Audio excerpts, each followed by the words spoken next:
paz do Senhor. Na aula passada distinguimos duas fases ou dois momentos da segunda vinda de Cristo: o arrebatamento da Igreja e a aparição de Cristo na Terra. Como vimos, o arrebatamento será a retirada súbita da Igreja fiel que irá ao encontro do seu noivo nos ares. A aparição de Cristo, a parousia, é a segunda vinda propriamente dita, quando Jesus tocar de novo com os seus pés nesta terra, onde viveu há 2000 anos. Analisámos já alguns textos bíblicos fundamentais que nos permitem entender o que é o arrebatamento. Hoje vamos prosseguir no estudo deste tema, aprofundando outros aspectos.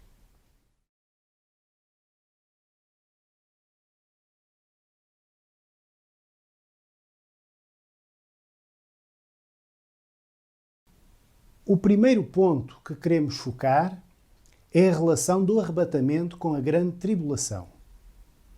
Nunca iremos compreender bem o arrebatamento se não entendermos esta relação. Durante os 7 anos da última semana de Daniel, e particularmente nos últimos 3 anos e meio, o mundo será virado do avesso. Jesus advertiu. Haverá então uma tribulação tão grande como nunca houve desde o princípio do mundo até agora, nem jamais haverá. Mateus 24, 21. São palavras semelhantes às de Daniel. Haverá um tempo de angústia, qual nunca houve, desde que houve nação até aquele tempo. Daniel 12, 1. Note bem, quer Daniel, quer o Senhor Jesus profetizaram que o que vai acontecer durante a grande tribulação nunca aconteceu antes e nunca mais voltará a acontecer. Nunca houve e nunca haverá tantos acontecimentos catastróficos ocorrendo simultaneamente na Terra como durante esses anos de tribulação. O irmão já imaginou o que será viver num mundo abalado diariamente por tremendas catástrofes? Já imaginou, por exemplo, uma tempestade com pedras de granizo que pesam cerca de 35 quilos? É o que lemos em Apocalipse 16, 21. Terremotos, marmotos e acontecimentos nos céus que farão os homens desmaiar de terror? Mas foi isso que Jesus previu em Lucas 21, 26. Imagina um desespero que chega a um nível tal que as pessoas desejarão morrer, mas não conseguem morrer? Mas é o que está previsto em Apocalipse 9, 6. E exemplos como estes poderão ser multiplicados. Deus vai abalar tudo quanto possa ser abalado, na terra, no mar e até nos céus. Incrivelmente, o Senhor ainda tem esperança de que os homens se voltem para Ele e clamem por misericórdia. Mas não, os homens não se arrependem, mesmo no meio do maior sofrimento. 4 vezes lemos no livro do Apocalipse: não se arrependeram. Por exemplo, em Apocalipse 9, 21, lemos assim: não se arrependeram dos seus homicídios, nem das suas feitiçarias, nem da sua prostituição, nem dos seus furtos.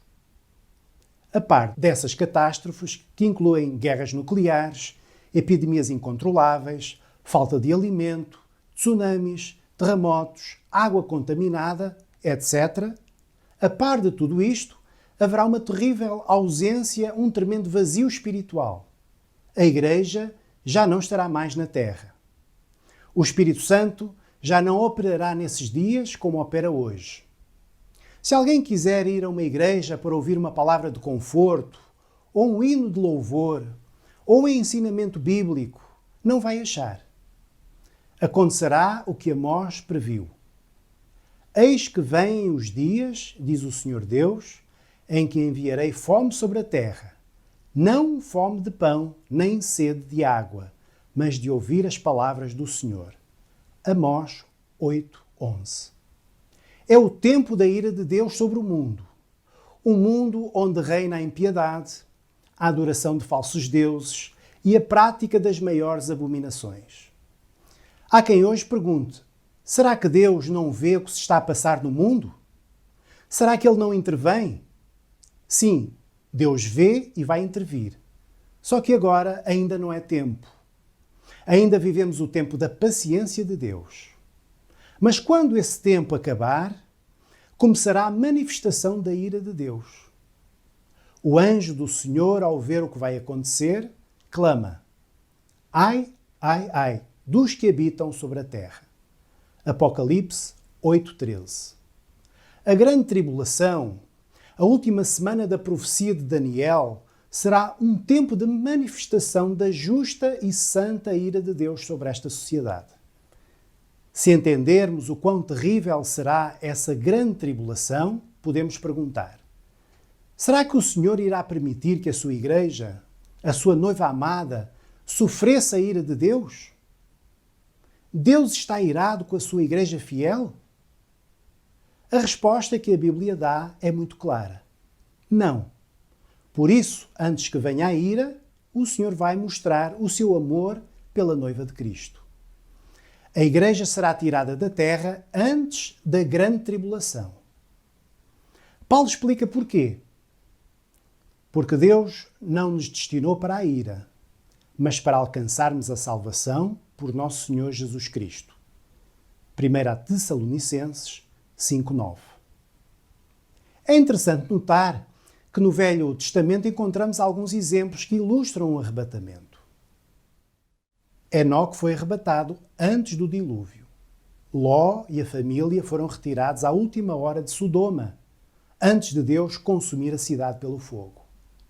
Raabe foi tirada de casa apressadamente com a família, antes que Jericó fosse arrasada. O padrão é o mesmo. Antes que ocorra um juízo de Deus, um remanescente fiel é poupado. Cumprem-se as palavras de Isaías: vem, povo meu, entra nas tuas câmaras e fecha as suas portas sobre ti. Esconde-se só por um momento, até que passe a indignação. Pois eis que o Senhor está saindo do seu lugar para castigar os moradores da terra, por causa da sua iniquidade. Isaías 26, 20 e 21. Nas 7 cartas de Apocalipse, nos capítulos 2 e 3, há 2 igrejas a quem o Senhor lembra a grande tribulação. A primeira é a igreja de Tiatira. Esta igreja é severamente criticada pelo Senhor. De facto, ela representa uma igreja que se contaminou espiritualmente com os sacrifícios da idolatria. Por isso o Senhor ameaça com as seguintes palavras: eis que a porei numa cama, e sobre os que adulteram, com ela virá grande tribulação, se não se arrependerem das suas obras. Apocalipse 2, 22. Grande tribulação, não há dúvida. É uma referência clara aos dias da ira de Deus sobre o mundo. A outra igreja é Filadélfia. Esta é avaliada positivamente pelo Senhor. É uma igreja evangelizadora, missionária, que ama e serve o Senhor. Por isso o Senhor faz-lhe uma promessa: como guardaste a palavra da minha paciência, também eu te guardarei da hora da tentação que há de vir sobre todo o mundo, para tentar os que habitam na terra. Apocalipse 3:10. A promessa é válida para nós hoje, como igreja. Se formos fiéis, o Senhor vai poupar a igreja à hora da tentação. Algumas traduções usam provação em vez de tentação, que virá sobre os habitantes da terra. Há crentes que não valorizam a bênção do arrebatamento, porque não sabem ou não acreditam verdadeiramente no que a Bíblia prediz que sucederá no tempo da grande tribulação. Mas nós entendemos o suficiente e desejamos que todos os que nos veem possam também entender. O arrebatamento será, portanto, a forma de Deus preservar a Igreja da tribulação que há de vir sobre o mundo. Antes que ela aconteça, o Senhor vem buscar o seu povo. Louvado seja o Senhor pelo amor que nos tem. Todo o nosso esforço como Igreja é sermos fiéis e vigiarmos.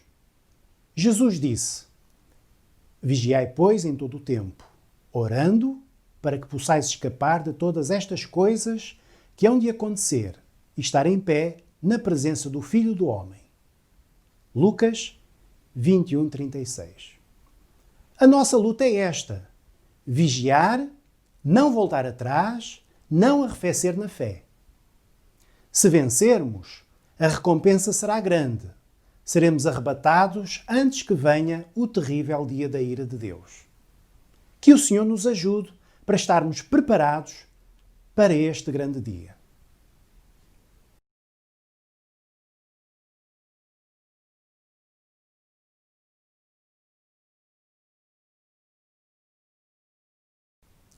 Como vimos, a 70ª semana de Daniel será desencadeada pela assinatura de um tratado político que vai envolver muitas nações, incluindo Israel.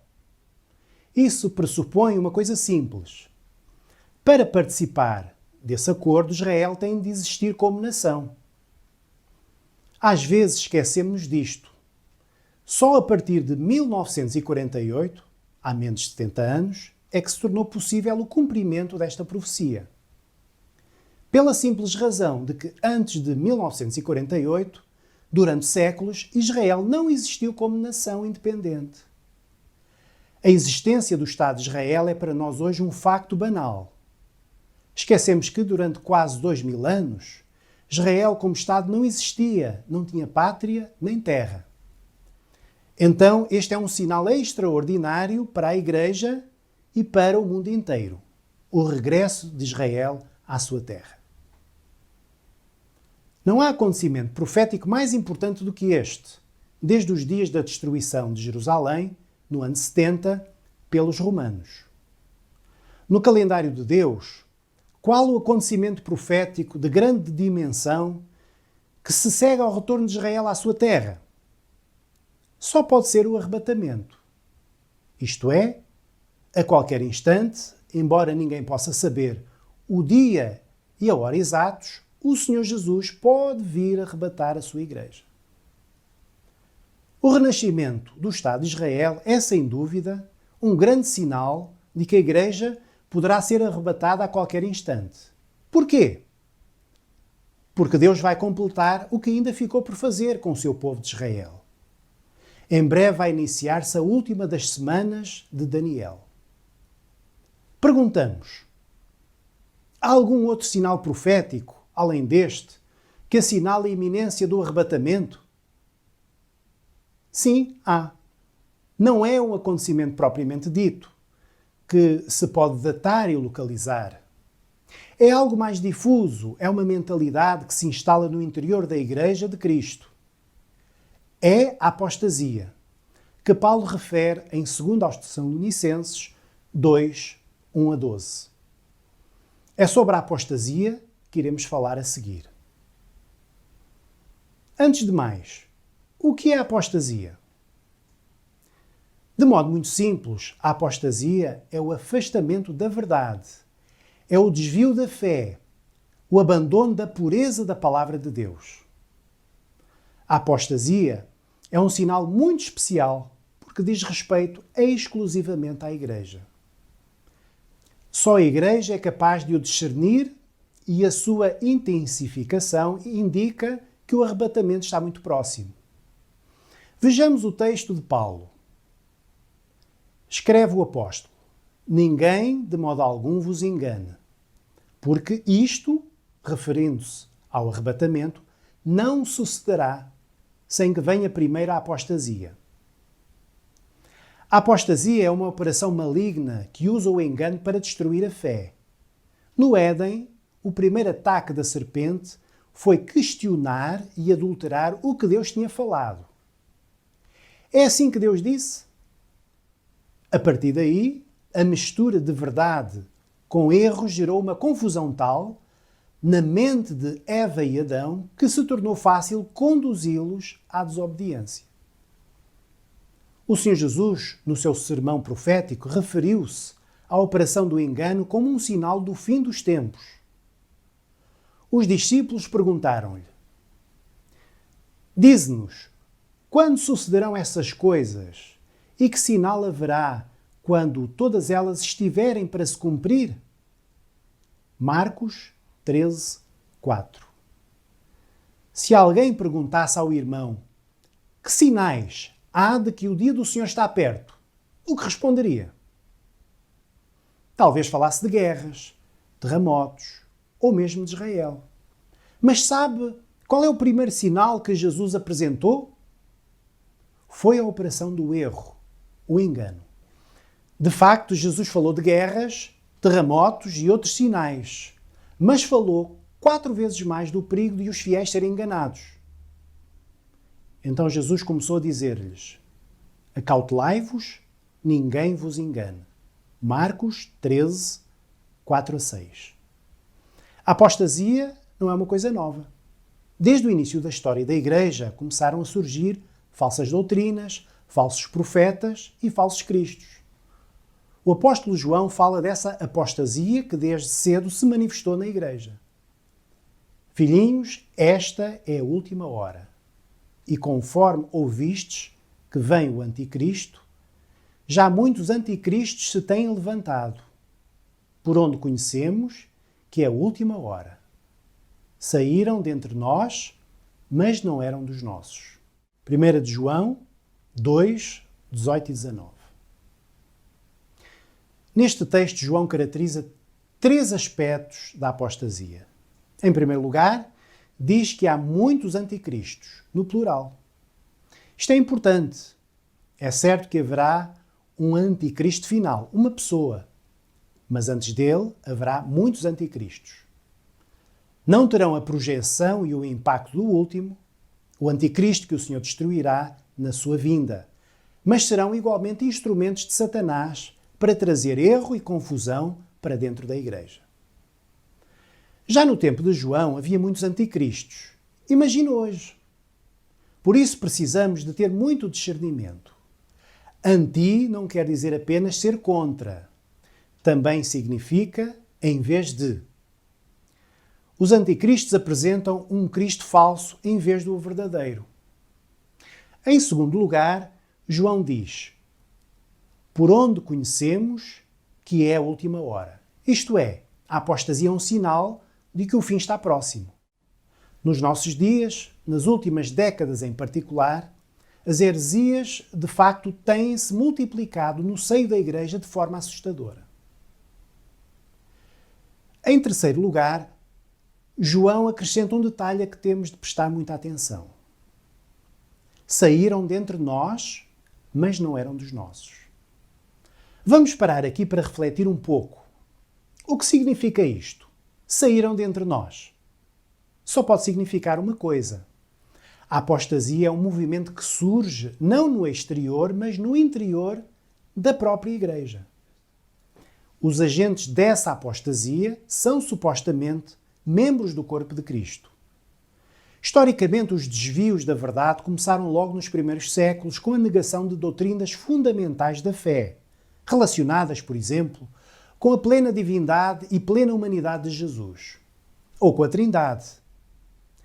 A partir do imperador Constantino, no século IV, dá-se o casamento da Igreja com o Estado, profeticamente previsto no Apocalipse na carta à Igreja de Pérgamo. Isso deu origem a uma apostasia terrível, uma vez que a fé cristã se misturou com as religiões pagãs.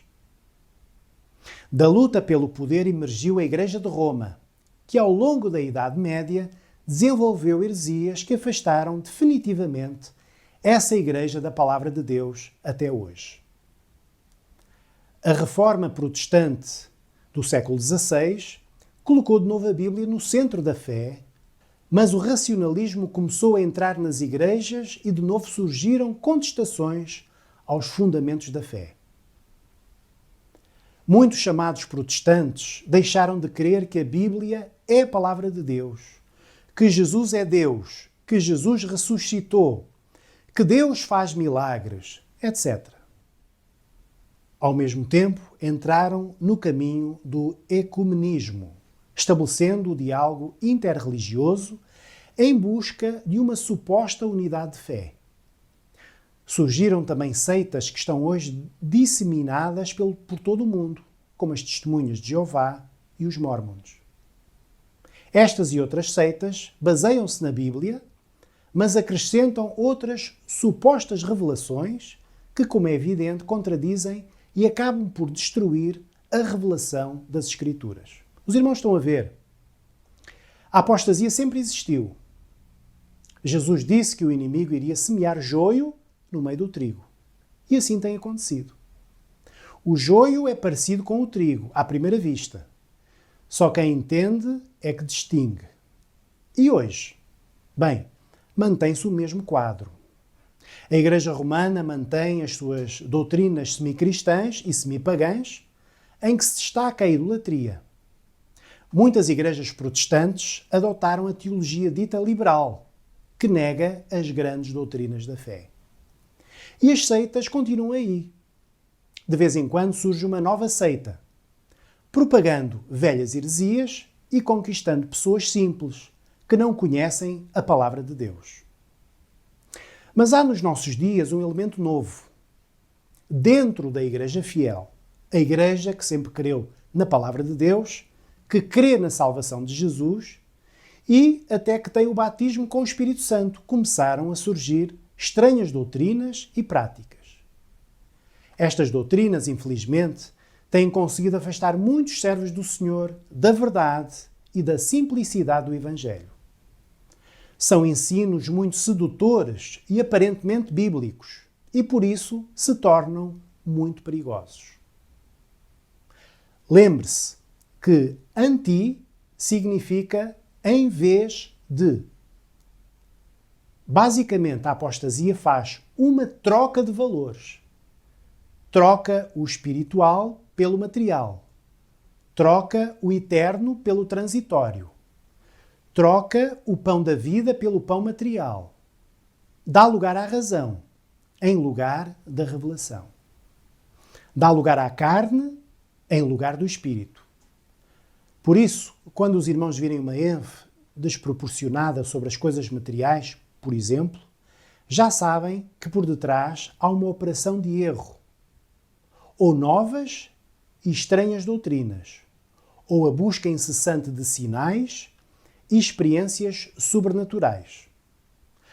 Nós cremos no poder de Deus, mas quem abandona a palavra para partir em busca de sinais entra num caminho muito perigoso. Hoje, para muitos crentes, a verdade bíblica não é importante. O importante é a experiência, o milagre, a manifestação do poder de Deus. E por isso há em alguns meios uma hipervalorização dessas experiências subjetivas, muitas vezes excêntricas e espiritualmente duvidosas. Por outro lado, vemos igrejas que no passado foram baluartes do Evangelho surgirem hoje espiritualmente frias, acomodadas ao mundo e sem vigor espiritual. Lembramos que a apostasia está diretamente associada ao esfriamento da fé, como Jesus falou. Por se multiplicar a iniquidade, o amor de muitos esfriará. Mateus 24:12. Por isso, não apenas o desvio doutrinário, mas também a mornidão e o arrefecimento da fé são características da Igreja dos últimos dias, contra as quais precisamos de lutar. Um irmão ou uma igreja que cai na frieza espiritual tem muito maior probabilidade de cair na apostasia do que um crente ou uma igreja obediente e fervorosa, que ama e serve ao Senhor. Enfim, não temos aqui espaço para comentar as formas de apostasia que hoje, tristemente, podemos ver ao nosso redor e que estão a minar por dentro muitas igrejas. Por isso repetimos, a apostasia é um sinal a que nós, como igreja, devemos estar atentos. Este é um sinal profético de tremenda importância para a igreja que vai ser arrebatada. Como resistir a essa força destruidora? O erro e a mentira combatem-se com a verdade e a frieza combate-se com o fervor e renovação espiritual. Por isso é tão importante conhecer e estudar bem a palavra de Deus e também viver uma vida espiritual saudável, na comunhão da igreja, exercitando a fé, os dons espirituais, a oração e, de forma muito especial, aproveitando o tempo que nos resta para testemunhar da salvação aos perdidos.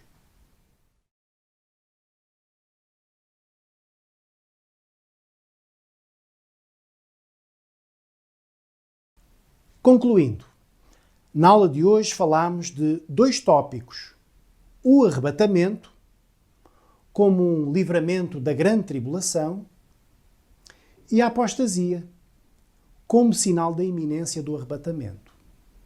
Mas não podemos concluir esta aula sem uma breve referência a algo que é igualmente muito importante para a Igreja dos últimos dias. É que, graças a Deus, onde abunda o pecado, superabunda a graça. Por isso, os últimos dias da Igreja não serão apenas marcados pela apostasia. Serão também dias de glorioso derramamento do Espírito Santo. A Bíblia usa uma imagem muito bonita, que quem vivia na Palestina entendia perfeitamente. A imagem da chuva temporã e da chuva serôdia. A chuva temporã é a primeira chuva da época, que vem por vezes antes do tempo próprio e que prepara as terras para as sementeiras. O derramamento do Espírito Santo no Pentecostes foi esta primeira chuva, que preparou o coração da humanidade para a grande semeadura do Evangelho. A chuva serôdia é aquela que cai no fim da estação, quando já ninguém espera por ela. É útil porque amadurece o grão para ser colhido. Ora, é este tempo que vivemos hoje. O Espírito Santo está de novo e pela última vez a ser derramado, com o objetivo de preparar a colheita. O que é a colheita? É o arrebatamento, quando o Senhor recolherá o fruto nos seus celeiros. Lemos na palavra a promessa de Deus.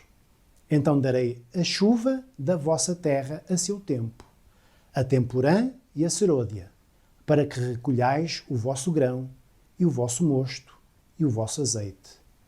Deuteronômio 11, 14. Hoje, a Igreja deve fazer o que o profeta Zacarias aconselha. Pedir ao Senhor chuva no tempo da chuva serôdia. Sim, ao Senhor que faz relâmpagos, e lhes dará chuvas abundantes, e a cada um erva no campo. Zacarias 10, 1. É verdade que há uma Igreja que se vai distanciando do Senhor e vai caindo no abismo da apostasia. Mas não podemos esquecer que, ao mesmo tempo, há uma Igreja sobre a qual o Espírito do Senhor está a ser derramado com abundância. É o tempo das últimas chuvas. O fruto está a ser amadurecido para ser entregue ao amado das nossas almas. Como expressa poeticamente a noiva do livro de Cantares: levanta-te, vento norte, e vem tu, vento sul. Assopra no meu jardim, espalha os seus aromas. Entre o meu amado no seu jardim e coma os seus frutos excelentes. Cânticos 4:16. É tempo de pedir a chuva serôdia. O Senhor vai ouvir e vai batizar com o seu Espírito.